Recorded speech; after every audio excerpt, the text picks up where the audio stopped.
നമ്മളൊരു ജനാധിപത്യ രാജ്യത്താണ് ജീവിക്കുന്നത്. നിയമം വഴി നിയമമാണ് ഇവിടുത്തെ നിയമത്തിലൂടെയാണ് നമ്മളെല്ലാവരും ജീവിക്കുന്നത്.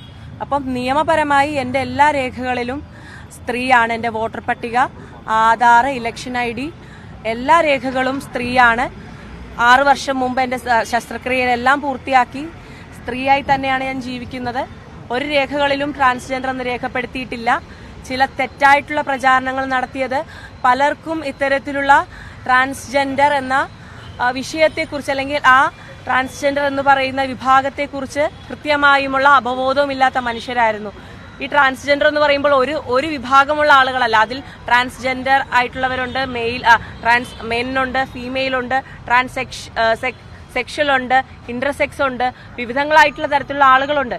അപ്പം പരമോന്നത സുപ്രീം കോടതിയുടെയും കേന്ദ്ര ഗവൺമെന്റിന്റെയും ബിൽ പ്രകാരം സർജറി കഴിഞ്ഞ ഒരു ട്രാൻസ് വുമണിന് അവരുടെ രേഖകളിൽ സ്ത്രീയാക്കി കോടതിയും നെൽസാഡ് ജഡ്ജ്മെന്റും പറയുന്നുണ്ട് സെൽഫ് ഡിക്ലറേഷനാണ് ഐഡന്റിറ്റി എന്ന്.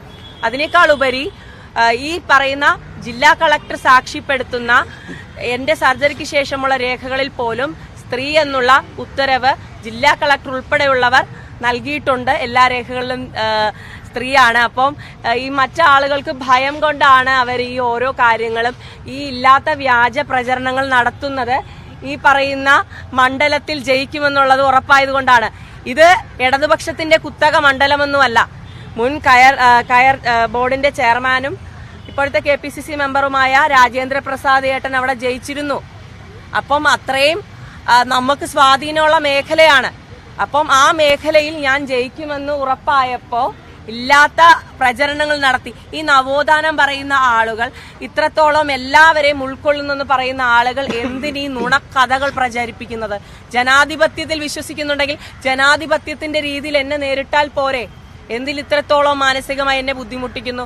പക്ഷേ എന്റെ പാർട്ടി എന്റെ ഒപ്പം ഉണ്ട്. എന്റെ നേതാക്കന്മാരെല്ലാവരും, ലിജു ചേട്ടനും ജോബേട്ടനും മഹിളാ കോൺഗ്രസിന്റെ പ്രസിഡന്റും രാജേന്ദ്ര പ്രസാദ് ഏട്ടനും എന്റെ ലീഡർഷിപ്പും KC വേണുഗോപാൽ അടക്കമുള്ള എല്ലാ നേതാക്കന്മാരും എനിക്ക് പിന്തുണ നൽകിയിട്ടുണ്ട്. Ramesh Chennithala sir, VD Satheesan sir, KPCC president അടക്കമുള്ള ഒരു ജില്ലയിലാണ്.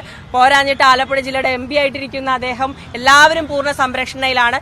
നിയമം വഴി തന്നെ ആ സ്ഥാപിതമായ വഴിയിൽ തന്നെ മുന്നോട്ട് പോകും. അമ്മയുടെ വിഷയത്തിലാണ് അവിടെ ചില ബുദ്ധിമുട്ടുകൾ ഉണ്ടായത്. അത് പരിഹരിച്ചിട്ടുണ്ട്.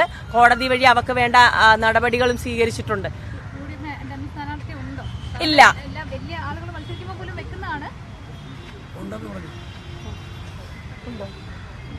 വയലാറ് ഇവിടുത്തെ നേതാക്കളുണ്ട്. ഇവിടെ അവർ നിങ്ങളോട് സംസാരിക്കും അതിനെപ്പറ്റി. ഇതുവരെ വന്നിട്ടില്ല. ഇതുവരെ ആരും കൊടുത്തിട്ടില്ല. 3 മണി വരെ സമയമുണ്ട്. അതൊന്നും നമ്മൾ നോക്കുന്നില്ല. ഇതുവരെ ആരും കൊടുത്തിട്ടില്ല. ഡമ്മിയൊന്നും കൊടുത്തിട്ടില്ല. അങ്ങനെ ഒരു സംശയത്തിന്റെ ആവശ്യമില്ലല്ലോ. കാരണം നമ്മുടെ ഭാഗത്ത് എന്തെങ്കിലും ഒരു വീഴ്ച ഉണ്ടെങ്കിൽ മാത്രം അത്തരത്തിൽ പോയാൽ മതി. പാർട്ടിക്ക് അത്രയും എന്നെ വിശ്വാസം ഉള്ളതുകൊണ്ടാണ് അങ്ങനെ ഒരു ഡമ്മി സ്ഥാനാർത്ഥിത്വത്തിലേക്ക് നേതൃത്വം പോവാത്തത്.